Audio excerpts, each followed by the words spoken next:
All right, are you ready for this?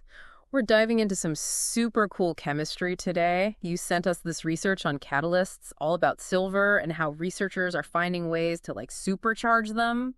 It's really fascinating. We're talking about making them, well, a lot more effective, like a factor of 200. Wait, 200 times? Seriously? Yeah, no typo there. Silver could be, get this, 200 times more efficient. Okay, hold on. 200 times. That's just mind-blowing. But what is that actually DO? Why should I care about that? Break it down for me. Okay, so imagine needing just a tiny little fraction of the silver to get the same effect. That changes everything cost-wise and for sustainability for so many industries. Okay, yeah. Like, think about medicines. Lots of medicines rely on catalysts to make them. Right. So if we could make that process 200 times more efficient, could really revolutionize things. Cheaper medicines, maybe. More accessible for people. Okay, now I'm intrigued. But before we get too far, remind me, what exactly are catalysts again? Ah, good point. So basically, they're like the unsung heroes of chemical reactions. They speed things up without getting used up themselves. Okay. Kind of like a chef in a busy kitchen, making sure all the dishes get out on time. Ah, right. Got it. And this research you sent, it's all about silver, right? Yeah. Which is a precious metal, becoming like a super catalyst when it's paired up with carbon. Exactly. You often see precious metals in catalysts, things like silver, platinum, palladium. But scientists have known for years that adding carbon, like a carbon base, to these metals makes them work way better.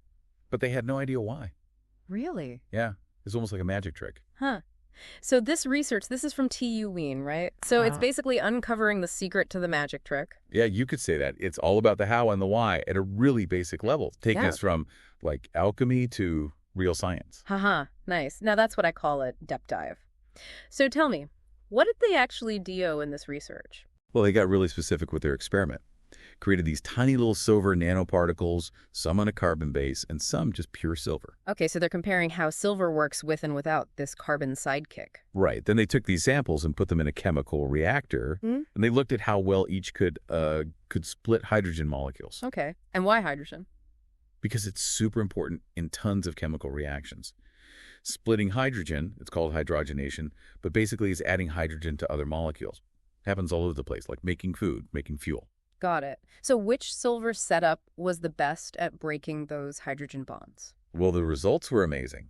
This silver on the carbon, it was 200 times more active than just plain silver. Whoa. And they measured this per silver atom. So each little silver atom was basically supercharged by the carbon. Wow. So not only is it more effective, you need way less of the actual precious metal. That's incredible. But how does it work? Like at the tiny level? Good question. To figure that out, they actually went beyond just the physical experiment. They used computer simulations to actually visualize what was happening between the silver, the carbon, and those hydrogen molecules. So they zoomed in to see the tiny particles doing their thing. Exactly. And that's where the real aha moment happened. Oh. They found that the magic, it all goes down right at the edge, the interface, where the silver nanoparticle touches the carbon. That's where all the activity gets amplified. So it's not just about having carbon, it's about that specific interaction zone. Exactly. It's like the carbon is, I don't know, giving the silver an energy boost or something, makes it way more efficient at its job. That's amazing. And that's incredibly useful information, right? Oh, yeah, definitely. It gives scientists like a blueprint for designing better catalysts in the future. Instead of just trying random things, now we can actually target that specific interface for maximum efficiency. That's a whole different way of thinking about catalyst design. Did the research say anything about which types of carbon are best? Seems like there'd be some difference there. Yeah, you're right. Not all carbon is created equal. And actually, the research did mention a new way to test different carbons to see how effective they are. So we're not just guessing anymore. It's getting a lot more precise. Exactly. But this is just the start. We've got so much more to talk about. Like, what does this mean for all sorts of industries? What about the environment? Ready for part 2 of this deep dive? Oh, yeah, I'm ready. All right, so this research is, like, seriously groundbreaking. Yeah. But I'm curious, what does it all mean for everyday stuff? How does this silver carbon supercatalyst, actually impact the world around us? Well, think of it like this. Catalysts are in tons of processes, lots that impact you every day. Take fuel, for example. Catalysts are super important for making gasoline, diesel, the stuff we use to, power our cars. So could this discovery lead to cheaper fuel? and more efficient production, too. Yeah, potentially. More efficient catalysts means, well, less energy wasted, right? Yeah. So that could mean lower production costs. And remember, we could get those same results with way less of the precious metal itself. Right, right. That could have a big impact on how much things cost. Mm-hmm. Fuel, pharmaceuticals, all kinds of stuff. Which brings up the whole sustainability thing. You always hear about how bad mining precious metals is for the environment. Yeah. So if we could cut down on the amount of silver we need, wouldn't that be a huge win for the planet? Absolutely. Less mining, less habitat destruction, less energy use, fewer emissions. It totally fits in with trying to make things more sustainable across industries. It's wild to think that just understanding how silver and carbon interact could have such a big impact on the world. It really shows you the power of science. Sometimes the biggest discoveries come from looking at stuff that seems really basic. Who knew carbon could be the key to, like, revolutionizing catalysts? Crazy. But, okay, let's get back to those real-world applications. You mentioned fuel, but where else could these super catalysts make a difference? Well, we were talking about hydrogenation earlier, right? That's used for a lot of things, like making margarine and other food products. With better catalysts, all those everyday processes could be, cheaper A&D, more sustainable. So it's not just heavy industry or fancy tech. It could change the food we eat, too. Exactly. And then there's the whole pharmaceutical industry. Making medicines is complicated, lots of steps, and lots of those steps need catalysts. Yeah. If those steps could be made more efficient using these silver-carbon supercatalysts, that could have a huge impact on how drugs are made. So maybe this could mean cheaper medicine, or that it could be produced faster. It's possible. It's still early, but the potential is huge. This is really mind-blowing. From fuel to food to medicine, this one discovery could change so much. Right. And don't forget clean energy. Catalysts are really important for fuel cells, the ones that convert chemical energy into electricity. Making them more efficient could be huge for developing sustainable energy. It sounds like the possibilities are endless. That's what makes this research so cool. It's like a whole new world opening up. And as scientists keep exploring and refining this, I'm sure we'll see even more creative uses for it. This is one of those deep dives that makes me feel really good about the future. It's a good reminder that even with all the problems in the world, human ingenuity and science can still come up with solutions. It's a good sign. It shows that progress is possible, even when we are looking at things at the tiniest level. Totally. And we're just at the beginning here.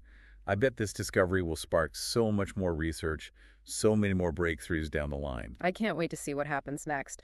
But before we go too far, I want to bring this back to you, our listener. What do you think about all of this? What stands out to you? Let us know your thoughts. But before you do that, we have one more segment for you. We'll be right back to wrap things up and leave you with some final things to think about. And we are back for the last part of our deep dive into these silver supercatalysts.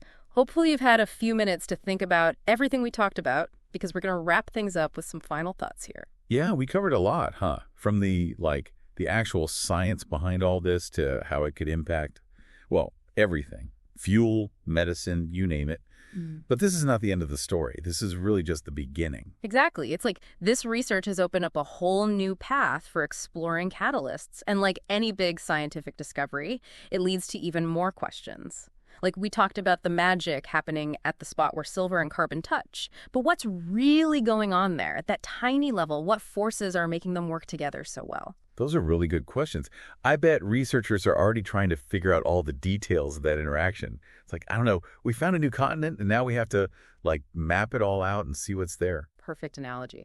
And speaking of exploring, this research makes me wonder about other materials too. What if combining silver with carbon is just the tip of the iceberg? What other combinations are out there that could be just as good? It's exciting to think about. Imagine finding equally good and sustainable replacements for the other precious metals we use in catalysts.